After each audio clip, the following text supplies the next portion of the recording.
আসসালামু আলাইকুম। ডেনমার্কে বাংলাদেশি শিক্ষার্থীদের ভিসা অপব্যবহারের অভিযোগ পাশে দাঁড়ালো দূতাবাস। বিস্তারিত জানতে সম্পূর্ণ ভিডিওটি মনোযোগ সহকারে দেখুন। সম্প্রতি ডেনমার্কে উচ্চশিক্ষার জন্য যাওয়া বাংলাদেশি শিক্ষার্থীদের বিরুদ্ধে ভিসা অপব্যবহারের অভিযোগ জানায় দেশটি। অভিযোগে ঢালাওভাবে বাংলাদেশি শিক্ষার্থীদের দোষারোপ করায় উদ্বেগ প্রকাশ করেছে কোপেনহেগেনের বাংলাদেশ দূতাবাস। বুধবার ১ অক্টোবর কোপেনহেগেনের বাংলাদেশ দূতাবাস থেকে পাঠানো এক সংবাদ বিজ্ঞপ্তিতে এ কথা বলা হয়েছে।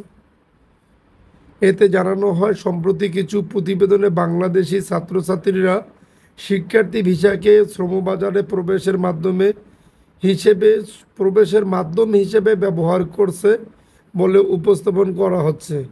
অথচ বাস্তবে অধিকাংশ শিক্ষার্থী বৈধ প্রক্রিয়ার মধ্য দিয়ে ডেনমার্কে আসেন, ভর্তি ও বসবাসের সব শর্ত পূরণ করেন এবং উচ্চ টিউশন ফি ও জীবনযাত্রার খরচ চালান। দূতাবাস জানায়, কিছু অসাধু শিক্ষা পরামর্শক প্রতিষ্ঠান শিক্ষার্থীদের বিভ্রান্ত করেছে, যারা ডেনমার্কের সুযোগ সুবিধার অতিরঞ্জিত তথ্য দিয়েছে।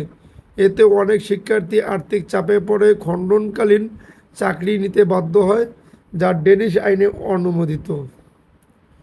তবে এর ফলে পড়াশোনায় প্রভাব পড়লেও তা তাদের মেধা, সততা বা উদ্দেশ্যকে প্রশ্নবিদ্ধ করে না।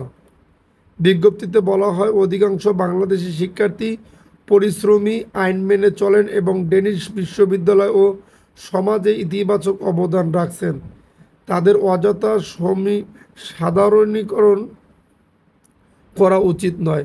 দূতাবাস আরও জানায়, অনেক শিক্ষার্থী ডেনিশ বিশ্ববিদ্যালয়ের স্নাতকোত্তর পর্যায়ে পুনর্বৃত্তি লাভ করেছেন, যা তাদের একাডেমিক যোগ্যতার প্রমাণ। পাশাপাশি বাংলাদেশি গবেষক, পোস্ট ডক্টরাল ফেলো এবং শিক্ষকরা ডেনমার্কের বিশ্ববিদ্যালয়গুলোতে গবেষণা ও শিক্ষাদানে গুরুত্বপূর্ণ অবদান রাখছেন। তাদের কাজ বৈজ্ঞানিক জ্ঞান উৎপাদনকে সমৃদ্ধ করছে এবং একাডেমিক সহযোগিতা বাড়াচ্ছে, যা ডেনমার্কের জন্য সুফল বয়ে আনছে। বাংলাদেশ দূতাবাস জানায়, তারা ডেনিশ কর্তৃপক্ষ, বিশ্ববিদ্যালয় ও বাংলাদেশি সম্প্রদায়ের সঙ্গে ঘনিষ্ঠভাবে কাজ করবে, যাতে প্রকৃত শিক্ষার্থীদের আকাঙ্ক্ষা সম্মানিত হয় এবং শিক্ষার সুযোগের কোনো অপব্যবহার যথাযথভাবে মোকাবেলা করা যায়। যদি আপনাদের নিউজটি ভালো লেগে থাকে তাহলে অবশ্যই আমাদের চ্যানেলটি সাবস্ক্রাইব করে পাশে থাকা বেল বাটনটি অন করে রাখবেন পরবর্তী ভিডিওর জন্য।